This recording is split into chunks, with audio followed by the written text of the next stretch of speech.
This is Hacker Public Radio episode 3388 for Wednesday, the 28th of July 2021. Today's show is entitled Linux Inlaws S01E35. The Free Software Foundation Europe and is part of the series Linux Inlaws. It is hosted by Monochromic and is about 78 minutes long and carries an explicit flag. The summary is an interview with Matthias Kirschner, Free Software Foundation Europe. This episode of HPR is brought to you by archive.org. Support universal access to all knowledge by heading over to archive.org/donate.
This is Linux Inlaws, a podcast on topics around free and open source software, any associated contraband, communism, the revolution in general, and whatever fancies you tickle.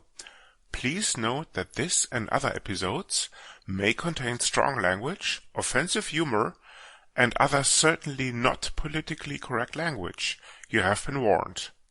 Our parents insisted on this disclaimer. Happy Mom? Thus, the content is not suitable for consumption in the workplace, especially when played back in an open plan office or similar environments. Any minors under the age of 35 or any pets including fluffy little killer bunnies, your trusty guide dog, unless on speed, and cute T-Rexes or other associated dinosaurs. This is Linux Inlaws, Season 1, Episode 36, the Free Software Foundation Europe. Martin, how are things? Yeah, things are great. We have sunshine and warmth and travel restrictions. Okay. Hang on. Is it August the 13th at 12 o'clock p.m. already? No. Then it would be raining. So yeah, it's before that definitely. Did the Met Office move the summer? In Great Britain. I'm just checking this out. It's a little bit later this year, indeed. Okay. And how are you today? Can't complain. I'm more than excited to have actually the Free Software Foundation Indeed. Europe as part on this podcast. A guy called Matthias Kirschner, who plays a very pivotal role at said foundation. Matthias, please introduce yourself. Hello. Yes. Thanks for having me here. My name is Matthias Kirschner, and I'm the president of the Free Software Foundation Europe. It's simple as that. Okay. Because everybody knows what the Free Software Foundation and the Free Software Foundation Europe is. We don't have to explain that. No, jokes aside. For the two listeners of the podcast that do not know out of the three that are normally listening, that do not know what the Free Software Foundation and the Free Software Foundation Europe is, maybe Matthias, you can shed a little bit of light on these two organizations, their history and their differences, of course. Of course. So the Free Software Foundation, that's our American sister organization. They were founded in 1985 as the first Free Software Foundation. That was from the So first in 1983, there was the GNU project, which was started to build a complete free operating system so that all components of this operating system allow the users to use the software for any purpose, to share it with others, to study the source code and to improve it further, the software. And so they started with the GNU project on a technical basis.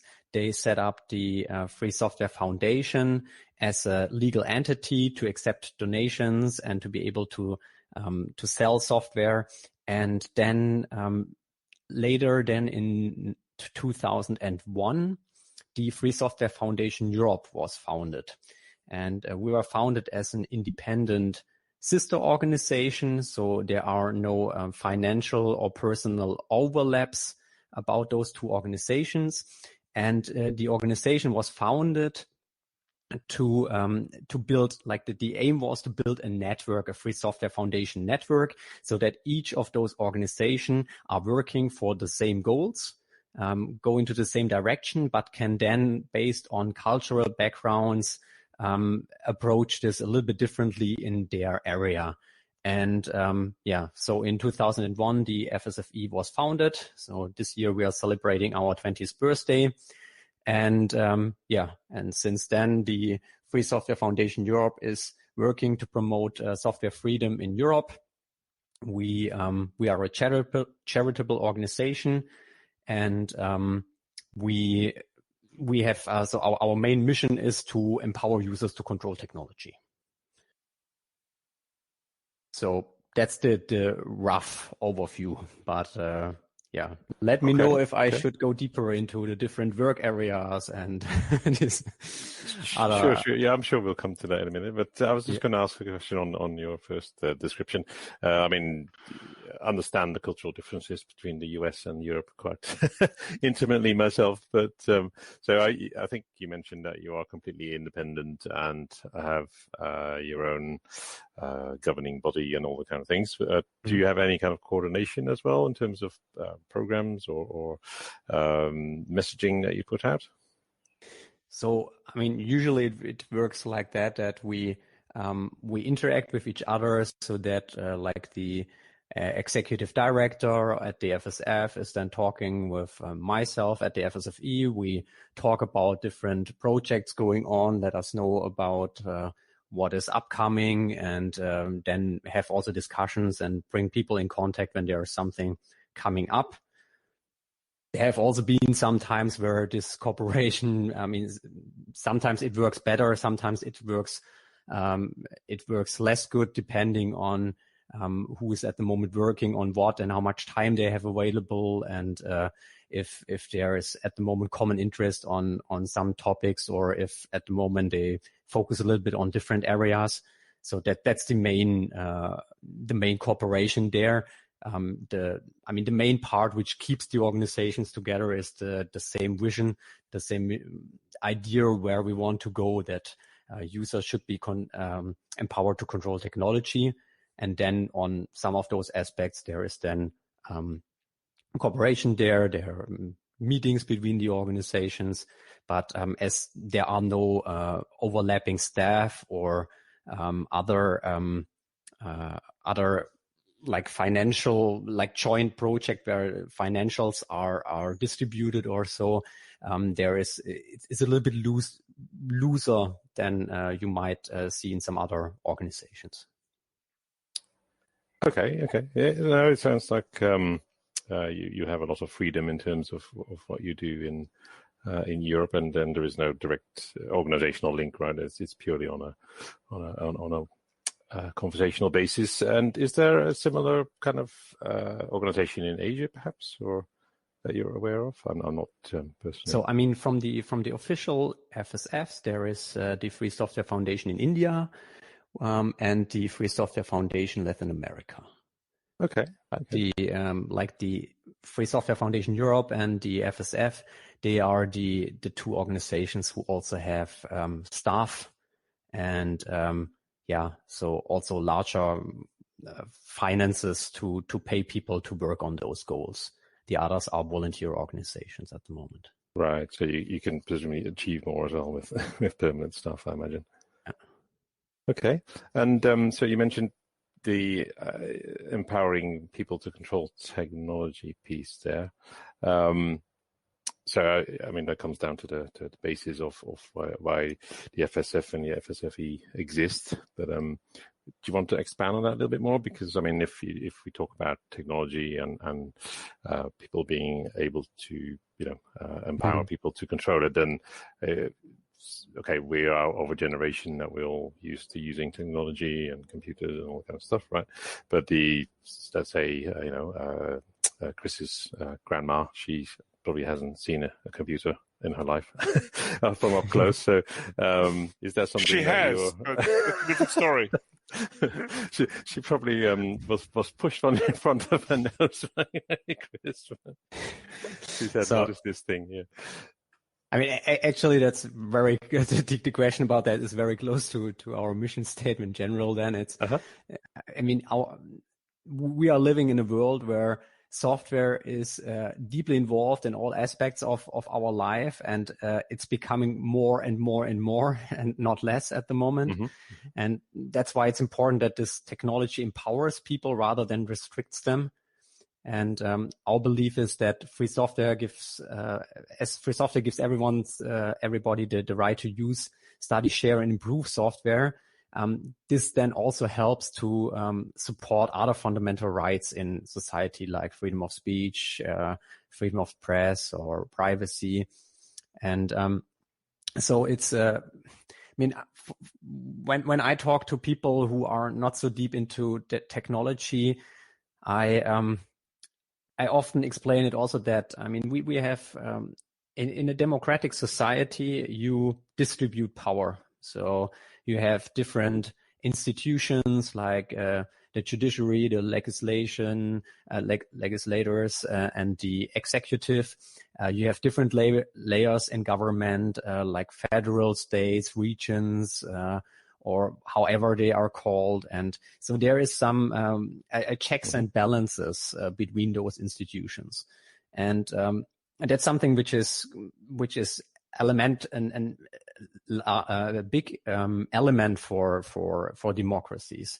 Now, when we are living now in a world where more and more of things around us are decided by computer and by software, and there are computers all around us, then we also need to distribute the power over those over the software to make sure that this distribution of power is not just in the institutions, but and they all depend on the same people supplying the software to them, and they can take decisions. But it's important that all these institutions can also make their own decisions, and that you have a distribution there between the institutions and between all the users out there. So there is no central point where someone can decide what can all the people out there do and what are they not allowed to do with technology.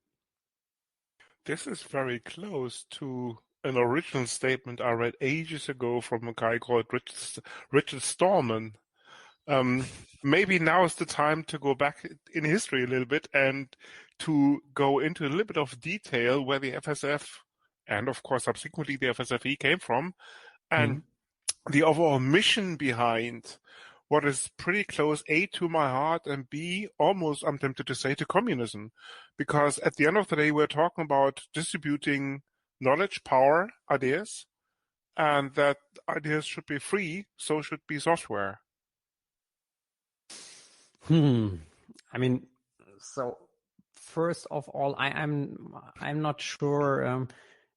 To my memory, Richard didn't bring up this relation with the distribution of power. So, I mean, his main argumentation there is that users should be empowered, but it's more about like he connects a lot of those topics to the freedom of speech. So that's why also a lot of times it was like free software, free as in free speech, not as in free beer.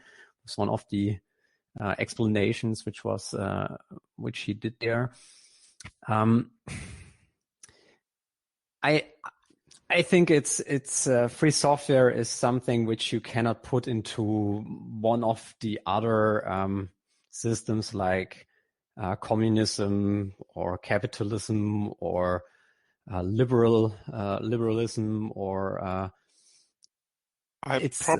I probably should have added the caveat. Communism is, of course, my personal interpretation of the matter. But then I'm a communist at heart, and sorry about the oversight. Sorry, go ahead, Matthias.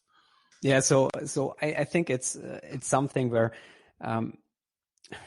it is about empowering the people, the users, to do what they think is the right thing to do, so that they can.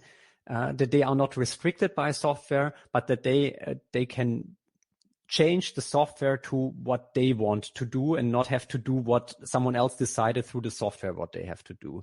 And so that is something which fits into the thinking of many different people. I mean, there are people who identify themselves as communists who say that, well, free software, that's fitting there. You can talk with people who say, yeah, they identify as capitalists and say free software. That's important because there you really have a market, and it's not like when you bought one product A, B, or C that afterwards you are in a service monopoly on what you have, and that free software is important for a free market with competition, less monopolies. So you see this. You have other people arguing that free software is the solution for anarchism. You have others who connect free software to different religions and explain you why, if you believe in this religion, free software is the right thing to do. So I think it's really difficult to put free software in one of those boxes. So does that make sense? It does indeed, yes. The thing is that there is something called the Open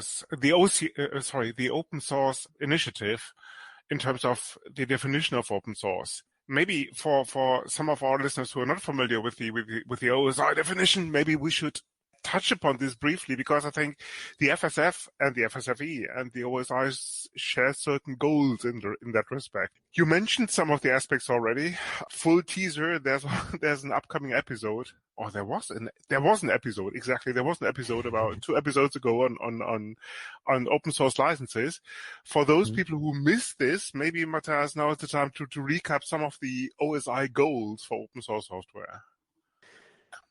Okay, so I mean, there are, I would say, 3 different definitions out there about free software or open source software, and so the free software definition mainly explains it in a way that I am doing, like that you can use, study, share, and improve software, and you have those rights to do those, and if one of those rights is missing, then it's not free software. Then, so this term was introduced in 1983 and then afterwards developed into those 4 freedoms in a definition that's maintained by the Free Software Foundation, our sister organization. And then you have an organization like Debian and the Open Source Initiative, and they have a longer explanation about what is free software, or in their case, they call it then open source software. And that's then a longer list. And I have to say, I always had difficulties to remember all of those points. So that's something which is, I think, always difficult to remember a longer list of things you have to how exactly it is defined. So, but the OSI definition, it's mainly that you have free distribution, the source code is available, you can do derived works, there is an integrity of the author source code, there is no discrimination against persons or groups, there is no discrimination against fields of endeavor, there is a distribution of licenses, of the license. The license must not be specific to a product, and it must not restrict other software, and the license must be technology neutral. So those are the 10 points there, but I have to say most of the time I have to look them up because sure. I can't remember those 10 points.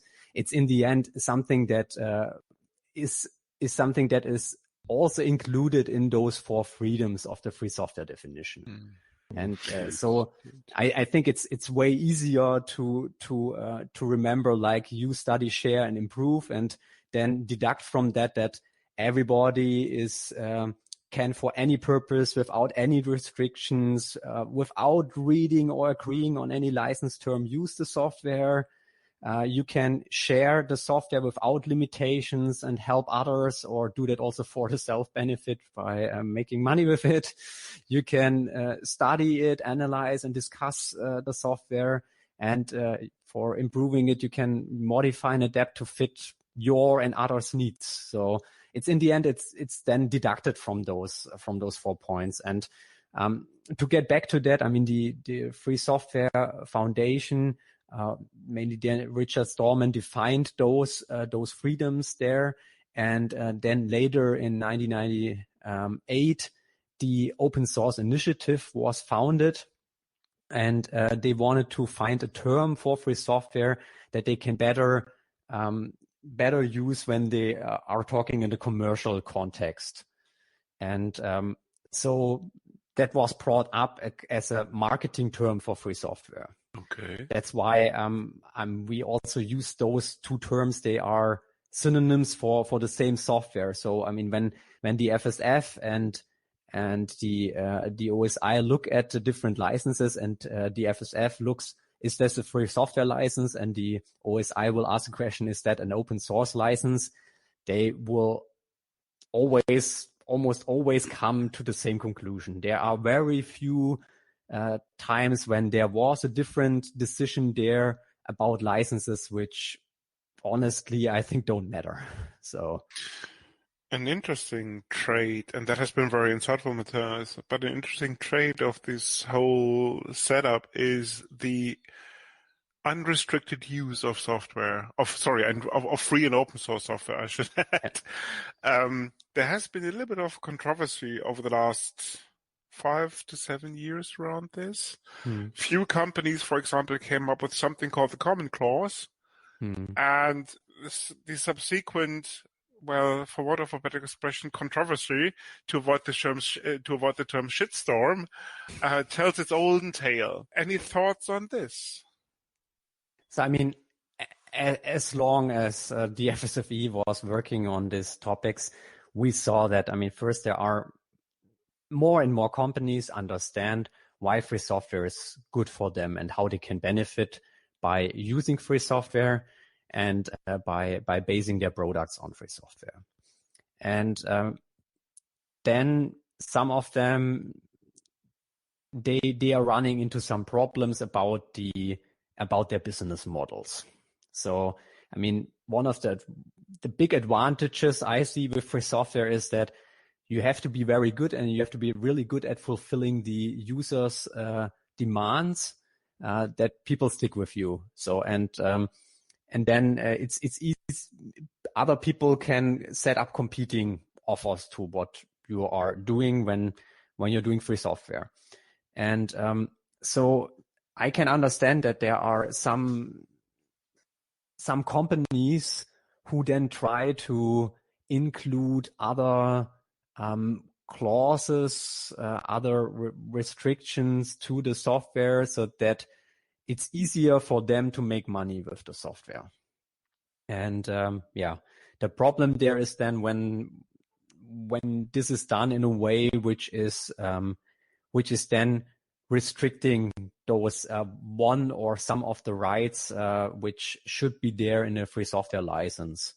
And so that's why then there is this problem then that there is then software out there where they say it's free software, it's open source software, while when you have a closer look, you will then find out that some of the terms in their licenses restrict some of those rights you would expect to get from a free software license.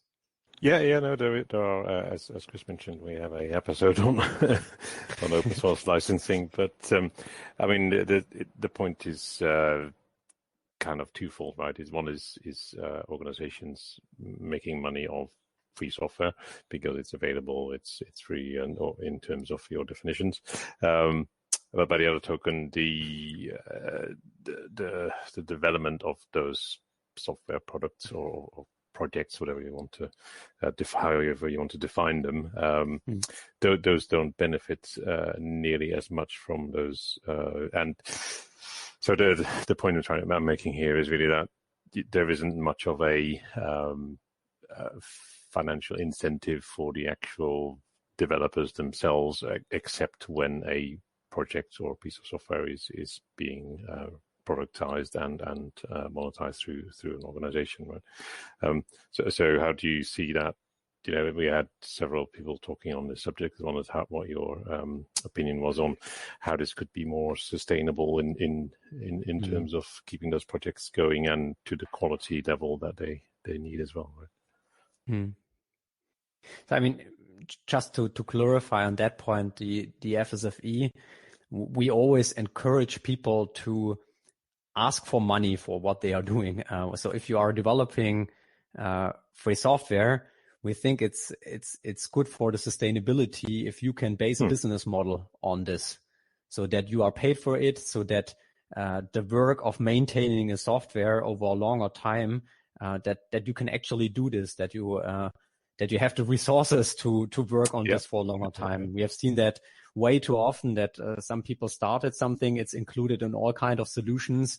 A lot of larger companies depend on this software, but there is no, it's not made sure that people actually have the time to work on those and make sure that they are properly maintained for how that software is used meanwhile. And I think the one thing I often notice is that people confuse free software or open source software with business models. And you often hear people talking about the open source business model. And I think we should really clearly separate there. Free software, it's not a business model. Neither is open source. You have business models that work with free software or open source software. And which of those work and work not, that depends on many different other factors. In general, I would say that all business models out there, except selling licenses, work for proprietary software as well as for free software. Depending on the exact case and the specifics of a certain area, some things work better and some things work worse. And it will always be the case that it's not about it's not so much about the software, and if you publish it under a free software license or under proprietary software license, which will decide if you will be successful or not. But there are many different factors if you will be successful with your business or not. And I think that's something which I think it's good if you clearly differ between those things. Just because you publish some software under a free software license does not mean that people will throw money at you. And neither does, even if you have a very cool software solution for a problem, it doesn't mean that you will get money for that. There are many different factors. And even if you do everything right, you might fail, while someone else at another time in history will afterwards be rich. And so I think that's one of the things that's very important, not to confuse free software as a software model of what rights you get with business model or a development model. Yeah, that's a nice explanation there. I mean, that kind of ties in a little bit to the point one of our previous guests made is that some of the funding for these projects should come from public money, and I think you've got a similar kind of project going yourselves at the FSFE at the moment. Is that correct? Yes. So we started the campaign framework, Public Money, Public Code. And there our goal is that publicly financed software should be published under a free software license. So we believe that if money from taxpayers is used to develop software, afterwards everybody should benefit from that again. And so there are several other benefits there as well, that, for example, public administrations can better work together. So you might also then have some tax savings there by not developing everything up from scratch again. And the most important point there is that they should be more sovereign about their own infrastructure and should be able to decide what they as a public institution want to do, and based on their considerations and not just about what veto or what decisions might be prevented from some other company just because they are developing the software. And so we have this public money, public code campaign, and when you go to publiccode.eu, there is an overview of the different arguments why we think that publicly financed software should be published as free software. We have videos there in several different languages, which can be used by organizations or individuals out there to promote free software in the area of public administrations. There are some other resources like a brochure for people who are more interested than decision makers who want to know more about free software. You can hand that over to them. You can order those brochures from us as well. They are available in some languages, and there's also an open letter, so to ask decision makers to implement this. So to all of those here listening, so I hope that afterwards all of you sign this open letter, and we have those 3, or was it 2 listeners, 2 signatures more. How many are we looking for? Yeah. So Indeed. yeah, and the idea with this is that we are providing resources so that every group out there around the world who wants to promote for this, and every individual who wants to approach their school, their university, their library, their local public administration, and so on, that they have resources available to make it easy to do this. We offer like workshops for people to understand how to best work with those resources. And so the idea is that we want to empower all the others out there to further promote free software in this context. Interesting topic, and of course the links to that particular letter will be in the show notes, rest assured. Changing tack slightly, Richard M. Stallman, who's of course one of the founding fathers of the movement, let's put it this way, has been under, what's the diplomatic way of putting this, under a little bit of controversy lately. And I'm not talking about the controversy about Linux versus GNU/Linux, but rather the Epstein, how can I put this, controversy and the subsequent signature list on GitHub about kicking him out of the FSF, and then subsequently, of course, the reinstantiation of said Mr. Stallman on the board of the FSF. Maybe, given the fact that the FSFE has issued a statement, maybe you can elaborate a little bit on this, also including maybe perhaps the background, because I'm not too sure if all of our listeners know about the controversy, and also perhaps shed some more light on the background of the FSFE statement on this controversy. Okay, yeah, very difficult to do that in a few words. Take your time. So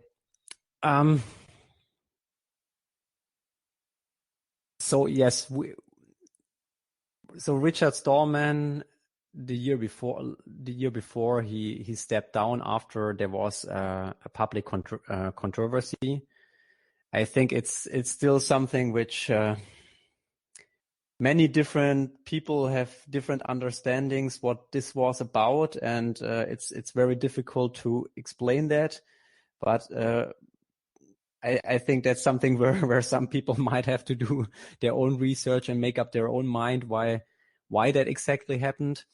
And then after he has resigned from the board, then in March this year, he announced that he joined the FSF board again.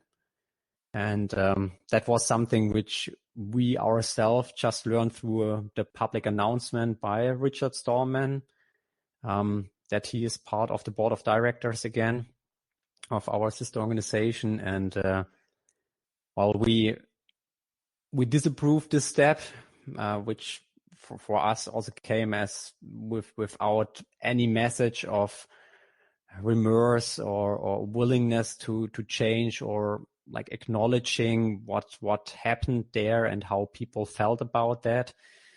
And so that was something which was then inside the FSFE. We had very long discussions about all of that, and I have to say that the statement we put out there, which you find on fsfe.org/news, search there for a statement on Richard Stallman. It was quite some effort to phrase something in a way where in the end everybody could say, I approve this and I'm fine that this is our position. So that's also why this is really difficult for me now to say that again in my own words, as that was really something where we were arguing about different words at different how to say this exactly, where to put the commas and so on. So it's really difficult for me to summarize that better. I think it's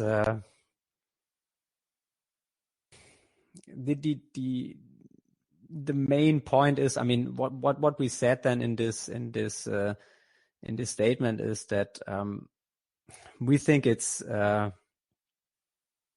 important that you recognize and reflect when other people were offended or harmed by your actions, and consider this feedback in your further actions. And that was something which we were missing in there, and that is something where we were really disappointed, and where we felt that this is harmful for the FSFs and for the free software movement. I mean, there has been a lot of controversy around this, ranging from a self-admitting Mr. Stallman that he's bipolar is a way too strong word, but maybe borderline autistic. I don't know. I'm fishing for words here, because A, I'm not a psychologist, and B, I've only met Richard once or twice, and there are certain people who say, in my opinion, to some extent true, that his social protocols or his social skills are somewhat lacking. Fair enough.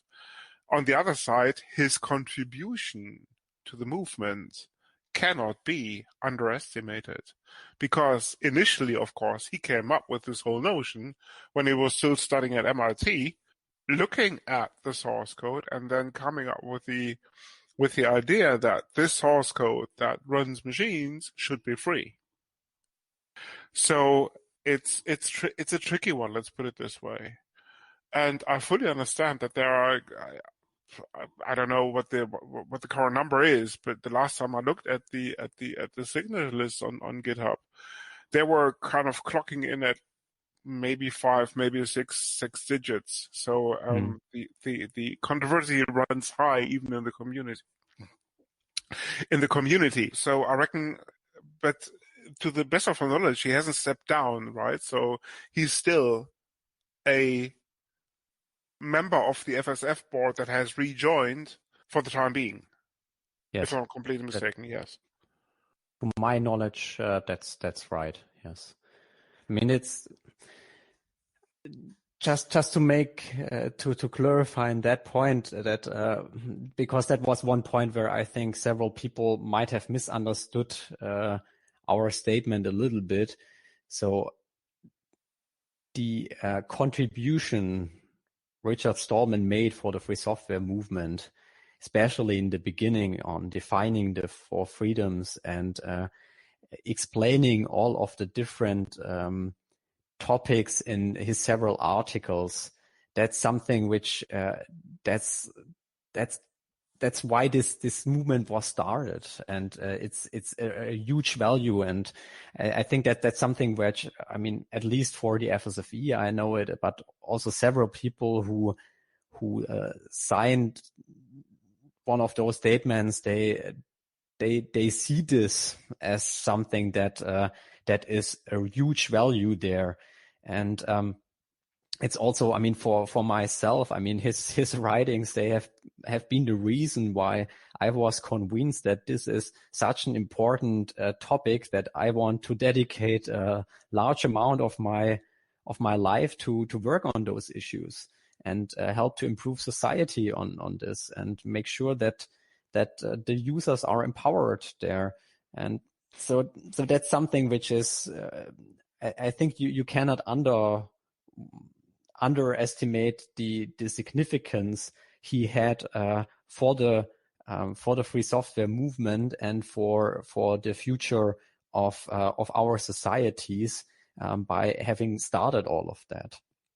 And I think what we see there is a bit the issue about how much connected our ideas and actions of people in one area with the person and other personal views on other topics. I mean, you also see that sometimes in debates about, like, there is a great picture and people love that picture and it's displayed in all museums. But then there is some information about what that artist also did beside painting that picture. And then there is a discussion about what should be done there. Is it now something that all the things that person did in one area, is that now all wrong because the person did something in another area which several people disagree with? What do you do there? I mean, that's one of the issues that's true for so many people who defined important ideas, started important movements in our society that you later learned, or even still at the time learned, that in some other areas of life they behave in a way that you disapprove. How do you deal with that? That's I think a very, very difficult question. It's a very interesting point in terms of how do you, is the person the idea, or are they two separated, right? It's something similar in politics, or specifically in places like the US and UK to some degree is people are not actually voting for the party or the ideas sometimes, but more for the person that's representing them rather than the other way around. It's an interesting dilemma that exists in many areas. But I wanted to change the subject a little bit, because we kind of didn't really get into the story about how you ended up at the FSFE and what your background is. If you wouldn't mind sharing a little bit, because it's obviously we already touched quite a little bit on it. Important. Well, it's an important position that you are in now, and how did you decide to join? How did it all come about, basically? So I was always interested in politics, and I was asking my father to subscribe to more newspapers so that I don't just get information from one of them, but that I can better make up my own mind there. And my father at that time said, well, he read something about this internet and he doesn't want to spend all this money on the newspapers. So he will get another computer with an internet connection. So he bought a computer with a modem, and through that decision, I was luckily one of the first people in my class there who had internet access. And I think in hindsight, it would have been cheaper for my father to subscribe to the newspapers. But so that was the start that I got this computer, and then there was a time that I got another computer, which wasn't used by the company my father was working for anymore. And so we had two computers at home, and I connected them with a network cable. And then I saw that there are email programs on both of those computers. And I thought like, hey, it would be cool if I could send an email to my brother sitting at the other computer. And I was not able to do that. Also, there were the email programs there. Without connecting to the internet, I was not able to send a message from one of those computers to the other. And so I complained at school, and there was actually one person who said like, I have something for you. And at one of the next days, he brought me some CDs and floppies, and that was then my first GNU Linux distribution. So I installed that. It took me quite a while with this friend on the phone, and after some time, I was able to boot up the system. No graphical user interface, just some white fonts on some black background, and it took me quite a while till I got the graphics working. In that time, I already started to think that it's actually quite cool to use this. So I also sticked afterwards to a lot of terminal programs there. So that was how I then got into this, and I then talked a lot with this friend at school about free software. We started setting up a local free software group. We organized install parties, and then participated at free software events together. And then over the time, I didn't realize that this whole topic, when discovering the GNU.org websites and reading the GNU GPL and reading several of the articles by Richard, then I realized that actually, I mean, this is very political topic as well. It's not just about the technology, which I loved. And I mean, you could learn anything. You could have long discussions on mailing lists, and so many people with so much knowledge sharing this with you. That was incredible.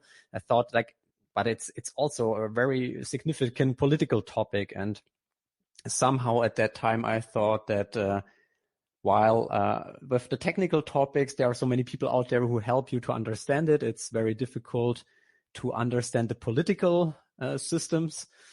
And that's why at that time I decided that I study political sciences. So I studied political and administrative sciences. But that was the idea that I start with that, so I can there learn this part, and the other part I can continue to do that with great people groups on several platforms, mailing lists. And during the studies, I continued with also in a local free software user group, and going to conferences. And then there was a time during the studies where you had to do a practical semester. And that was the time when I asked some Debian developers whom I know, like, where could I go? And they made several suggestions, and one of those was also there's the Free Software Foundation Europe. And when I then discovered the website and looked deeper into it, I thought like that's the perfect fit. Definitely. So I was then contacting them about doing an internship, and they told me, well, we never had interns, and there was some back and forth. There were a lot of arguments why this could not happen. And after some back and forth, they wrote me like, okay, you have been so persistent. We think we should give you the chance to at least have a job interview. And then we met and started talking about this. And after a short time, I knew that I want to do it. And the president at that time, Georg Rewe, also later told me that, yes, let's take this opportunity. And then, so I ended up then working in Hamburg in his one-room apartment. I was sitting at the sofa. He was sitting at the desk next to the bed, because there was no office of the FSFE at that time. And I started with the internship, and then afterwards, FSFE said like it would be great if someone could do some lobby work in Berlin. We don't have someone there. And then I moved to Berlin and continued my studies there. and worked as a volunteer for. So when I joined as an intern, that was in 2004 to 2005. Then I volunteered for some years, and in 2009 I was then employed and started the Berlin office. Yeah, Amazing, so because people, you heard it here first. One of the most influential people on a European level looking after free and open source software is still a hacker at heart. No wonder, Matthias. Full disclosure, the last time we met in person, that was actually the FSFE hackathon at the CCC in Frankfurt, right? About 2 years ago or something. You remember when basically when we all gather in that office, including Michael Weimer. Michael, if you're listening,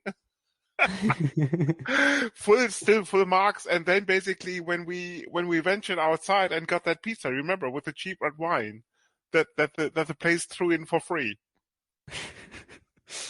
And you were wondering about receipts and stuff.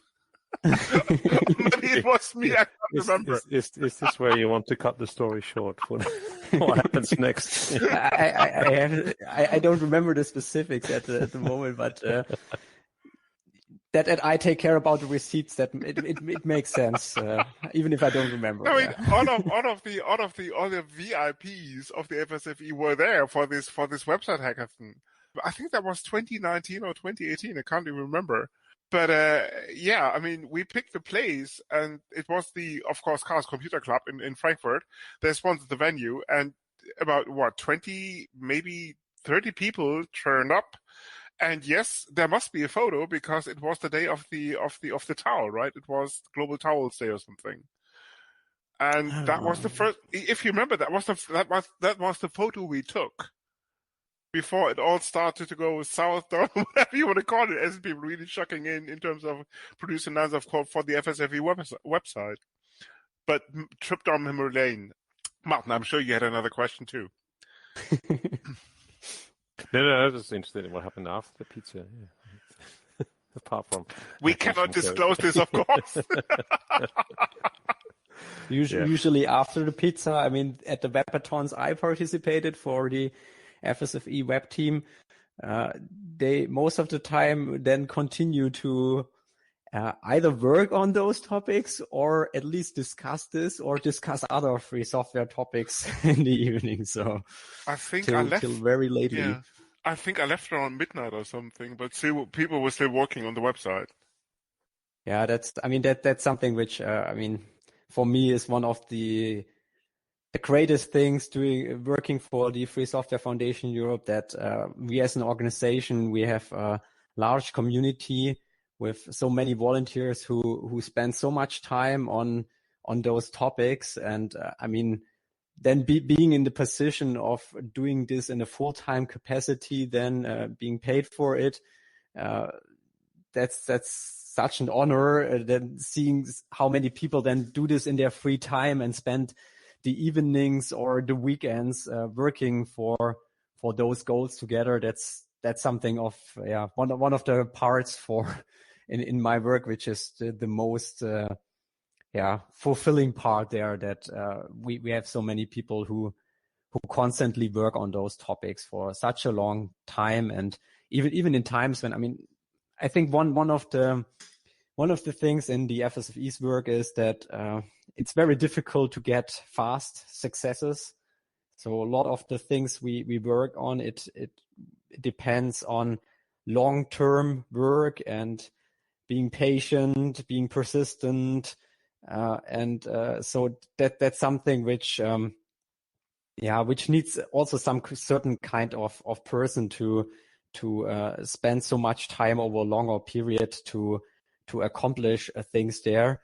And I mean, there are some activities where you can also participate without investing too much time. But I mean, there are so many within the FSFE who I would like to see a counter of the work time there. It's incredible how much some contribute there. So I mean, granted, without these volunteers, the FSFE would probably be a different place. Normally we do the call to action at the very end, but Matthias, if you want to pitch the FSFE and about membership, in terms of no, you don't have to be a member, but if you want to contribute work, Matthias, now is the time. Go ahead. Yes, so I mean, for us, it's really crucial to have people contributing, and as you said, it's I mean, the FSFE would be a completely different organization if we would just be staff doing some work for free software. We are doing this work in that way because there are so many different volunteers with so many different backgrounds contributing their part to make this successful. And so that's why, if you now give me the opportunity, absolutely, go ahead. If you want to, please go to fsfe.org/contribute and see what of those things there is something you could envision to work with us, be it I mean, just subscribing to the news and further distributing them, or spreading the word by ordering some promotion material, spreading that in your local community, at your school or university, or put that in the library. Join our local meetings, discuss free software topics with others who are interested in that, or join us at when we give speeches or when we have booths and discuss topics with us, give us feedback there. Join one of those local groups or hackathons with the web team, as you just mentioned it. It's something where the website, it's very important for us to, as it's often the first thing people see when they haven't heard about FSFE before. So our web team really needs help there. We have a large team of translators and proofreaders. So we want to make sure that all the information we have out there is available for people in their mother tongue, so that also the people who don't speak English at all or not so confident, that they can also understand what free software is about. So that's very important to help us there. And there are several other points how you can participate there. And so for us, the most valuable thing you can do is that you actually participate. And if you don't have time for that, then the next most valuable thing for us is to become a supporter and financially support us, so that we can pay the people who are working for the organization, so that some of the tasks which have to be performed can then be done by paid staff. Very interesting, because without these volunteers, the FSFE wouldn't survive, I suppose. So it's always good to see that people simply chip in. And needless to say, as Matthias just said, you don't have to be a techie. As a matter of fact, the first people that I ran into here in the Rhine-Main region, as in the FSFE Rhine-Main, which is the local organization here in the Rhine-Main area, that was actually Guido is a primary school teacher or secondary school, but I'm dead sure that he's a teacher. No, he's actually not a teacher, but he coordinated our education activities for a long time. I thought he was a teacher. Maybe I'm wrong. No, he's working for another institution, so okay. not connected to education facility. But he was always very interested in this. How can we make sure that children learn how technology works, that they don't just get some product training, that they understand that they can actually shape the world around them, so that they should not be educated to be just passive consumers of technology, but that technology is there to fit their needs, that they can actively shape how this will look like and change things to fit their vision of a future. So that was very important to him, and that's why he was always summarizing what is happening about free software in education, posted news updates about this for a long time. So and then afterwards he was then also setting up this local group in the Rhine-Main area. But he's actually not a teacher. Interesting. So I thought he was. Maybe I'm wrong. I'm getting old. But the bottom line is actually, people, if you want to get involved, just check out the website. There is a local organization very close to you. And all of I these local organizations, I think, are listed on the website, right? Right? yes, you find them on the website then. And if there is none, then I mean, one of the advantages at the current time is that our local groups, they all meet online at the moment. So while it has a lot of disadvantages, at least there is this advantage to join some of the groups and see what they are discussing there, and meet others who might be like-minded as you in how a future should look like, and then see what you can contribute there. And yeah, beside the local groups, I mean, as I said, there are also other groups there working on different topics. I mean, we did not yet go into all the other areas of work where we are depending on volunteers. I mean, if there are volunteers at the moment working on the relation of artificial intelligence and free software, and we published an article about that just a few weeks ago. So if you're interested in this topic, get involved there. We are at the moment working a lot about router freedom in Europe, so that you can choose your own router and the ISP cannot decide about that. And so we are working with many different organizations in the different EU countries there.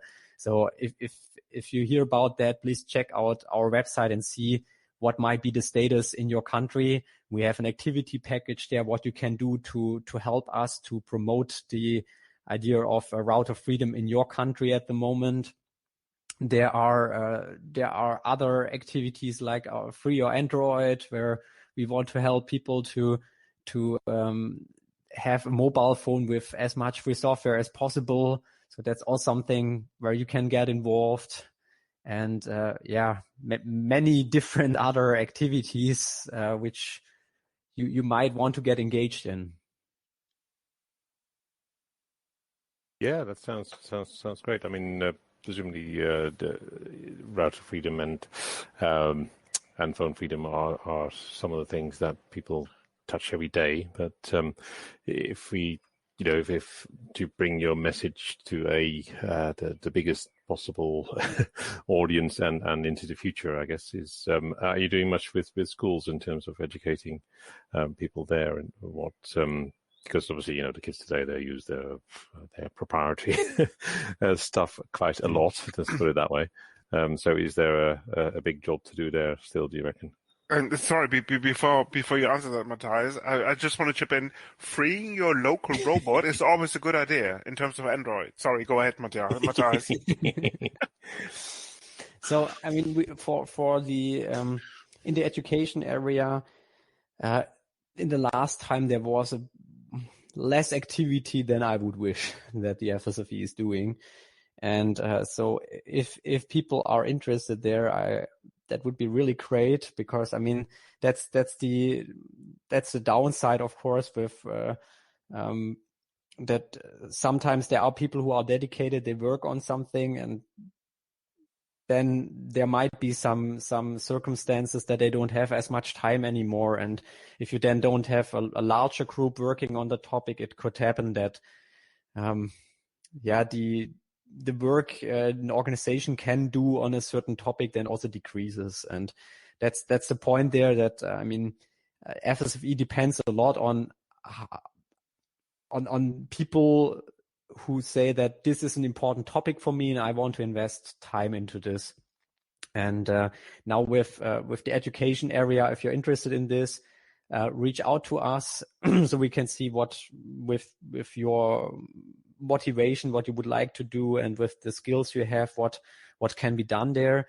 We have one activity which is tailored for teenagers and children's, which we will start at the end of the year.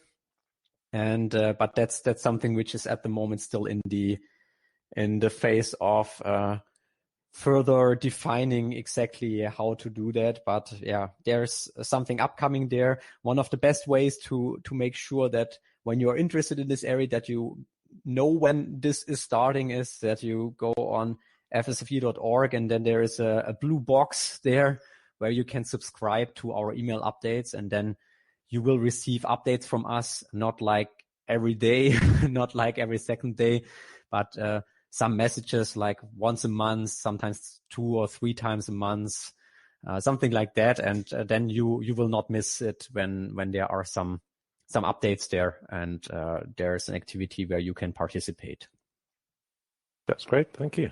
So, sorry, Chris, did you want to ask the question about the future of the FSFE? I was just going. Yeah, I was just going there. Actually, thank you for the hint, Matthias. Given the short time span that the FSFE has been around, let's put it this way. Joke aside, where do you see this going in the next, say, 75 years, or maybe even longer? So I'm really bad in predicting the future. So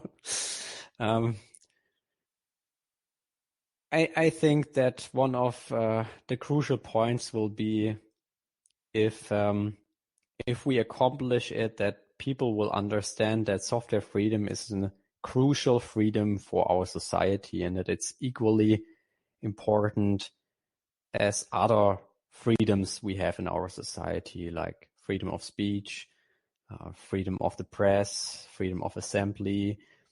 So that software freedom is also one of those rights which is essential in a society which is depending more and more on a digital infrastructure. And I think that's something which in the next, when you now say 75 years, that's definitely a perspective where I think we should ensure that this is codified also in the constitutions, in the laws of the different countries, that this is a human right, that you are allowed to use the software for any purpose, that you can study how it works, talk and discuss with others about what is in this software, that you share it with others, and that you improve it and adapt it to your own needs. That this is something which is crucial and independent of all the other activities we are doing, and all the other fights we are doing there. I think that's one of the most crucial points we have to achieve, and definitely one of the things where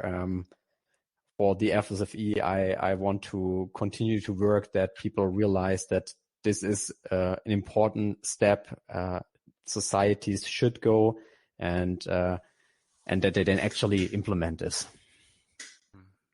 Interesting perspective. Especially if that software has been funded with public money, of course. As in everybody's a taxpayer at the end of the day, right? So, yes. Matthias, is there any question that we haven't touched upon that you maybe want to elaborate before we close this off? So many topics. I would say, I mean, if one of the listeners has another question which we didn't cover here, then reach out to us. And so we have on this contribute page, there are several channels you can use to discuss different topics. As I said, you can subscribe to the updates there. The FSFE also does a podcast with topics around free software. So sign up to those channels to get more information from us, browse on our website. And if you have questions, reach out to us, reach out to the local groups if there are any close to you, or to the teams working on this. I think that's probably the best there to, I cannot predict what questions might all come up for you. So just do it this way and reach out to us and start a discussion with us. Should you be interested in open source and free software, and needless to say, if you weren't, you wouldn't probably be listening to this podcast. Matthias, that has been more than interesting. Thank you very much. Martin, yes, we have to do POX is. Martin, you want to go ahead and explain what a POX is? Oh, yes, of course. Yes, we do this with all our guests. And we're not going to ask you what your No favorite... escaping, yes. Not going to ask you what your favorite Linux editor is, but instead, the Box of the Week is basically an event, a movie, a film, a book, a piece of software that you came across in the last week that has really impressed you in one way or another. Let's put it that way. So anything goes. Anything goes, yeah. Okay. So I'm now really disappointed that you can also mention your favorite Linux editor if you want to. But only if you've used it in the last week. Well, actually, I just used it this morning to confirm that that I will be there with you and we can do the recording.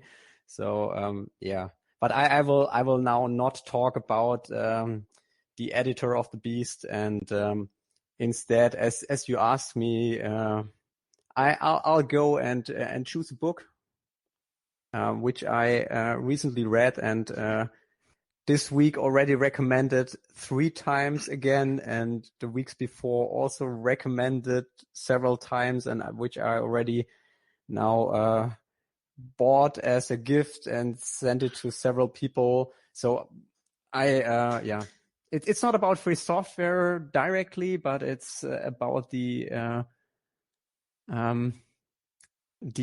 how do you say that? It's about your understanding how other people are. And so the book is, it's by Rutger Bregman. It's called Humankind, A Hopeful History. And so that's something which I think if you're working for free software and if you're in whatever way you are contributing for free software, writing free software, translating, maintaining, promoting, documenting, and so on. So whatever you do there, I think it's a really great book to help you see why it's good to share information with others, because the others around you are good people most of the time. That has been more than insightful, Matthias. And of course, the links will be in the show notes. Martin, what's your box? Following on from my previous box,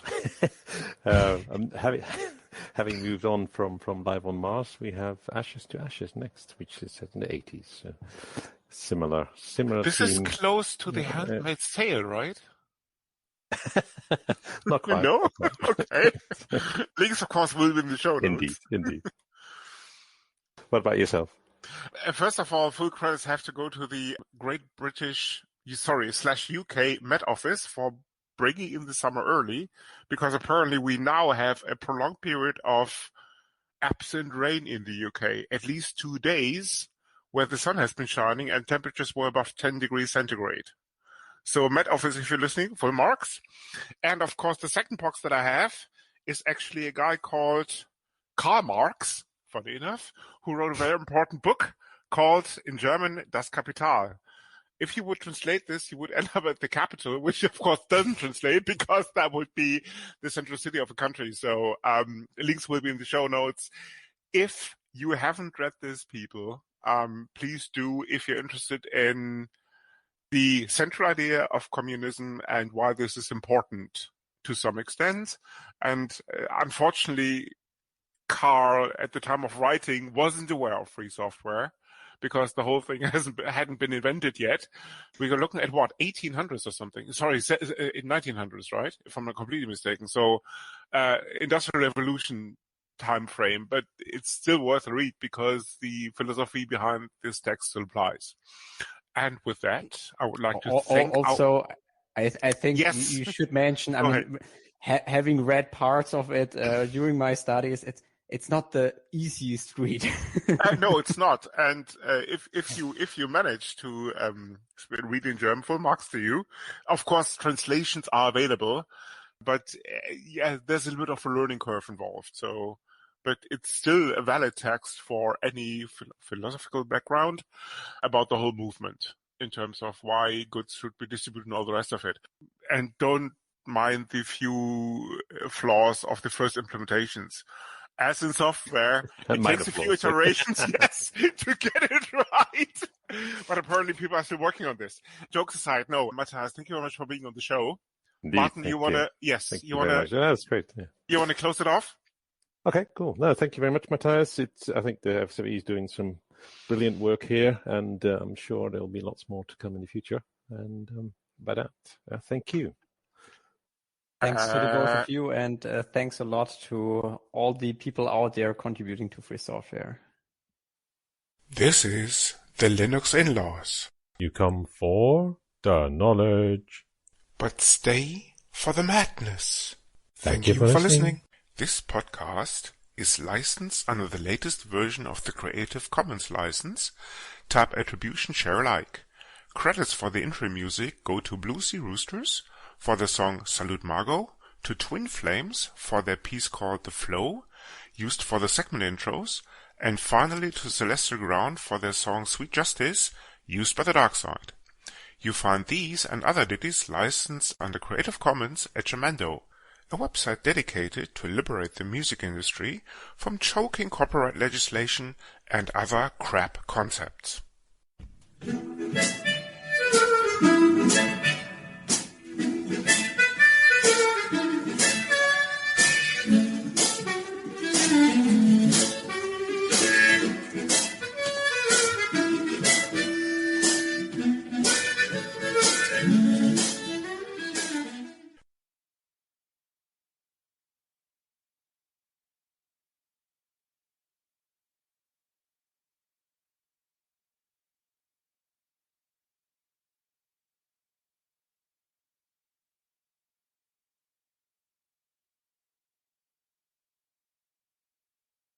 Given the fact that all these events are now happening virtually, it's hard to attend in person. I mean, once, for example, FOSSDEM is back in swing, as in kind of taking place in Brussels.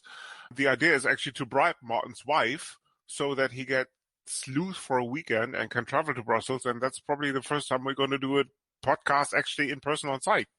Yes. Yeah. Date to be confirmed. I mean, yes, and it's still not sure if FOSSDEM will be the first one, because I mean, if anything else happens again with the pandemic, we could end up and they cancel it. But I really hope that, I mean, also for myself, probably FOSSDEM will be one of the first events again then. So perfect. I take this as a volunteering contribution that we can actually do the podcast then at the FSFE stand at the booth. I think it's not the best place to have a conversation where you want to understand your. It's just about capturing the spirit. But yeah, it was worth a try. We can talk at FOSSDEM again. I think you're doing it very well. I mean, with the way how you talk, it's very easy for people to also do that remotely, and that's something where it's not everyone's nature that you are. Naturally laughing a lot and thereby making it very nice atmosphere for people to Martin, participate. So our 9th listener, we just interviewed him. Yes, excellent. Matthias, this is more than encouraging. We should have recorded this bit. Richard stepping down again. What's wrong with the equipment, Mr. Visser? Nothing. Why? Because there was a lot of background noise when you were talking. I'm talking now. It's gone. Did you turn off the Ethereum miners? No. The police did that. You obviously haven't seen that news. In the last half hour or whatever. Fair enough. No, it was over the weekend. Okay. So the wife couldn't do it, but the police could. Excellent. Nice one. You not seen that? That's the wife now, I wonder. I'll send you a link. I mean, all the cryptocurrencies took a big hit recently. Oh, it changes all the time. Yeah. It does, yes. It's not for the faint-hearted, let's put it this way. But then I only lost 20 million euros, so that's not an awful lot. Oh, okay. Not too sure about you, though. It's not too bad. Yeah. Exactly. I hear danger coming up in terms of lame humor and stuff. Don't worry, you can always cut this out. Yeah. And that's precisely what I'm worried about, Martin. No Irish nurses, no history, nothing. Oh. No, I'm afraid not, because that will be cut out. You'll have to give me some other. Anyway, it's all good. Don't worry. No, it's not, Martin. That's the point that I'm trying to make here. It's fine.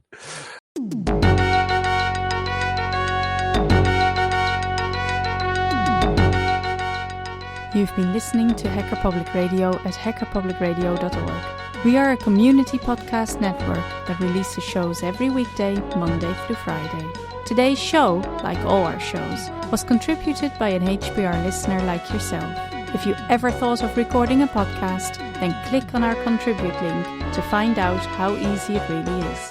Hacker Public Radio was founded by the Digital Dog Pound and the Infonomicon Computer Club and is part of the binary revolution at binrev.com.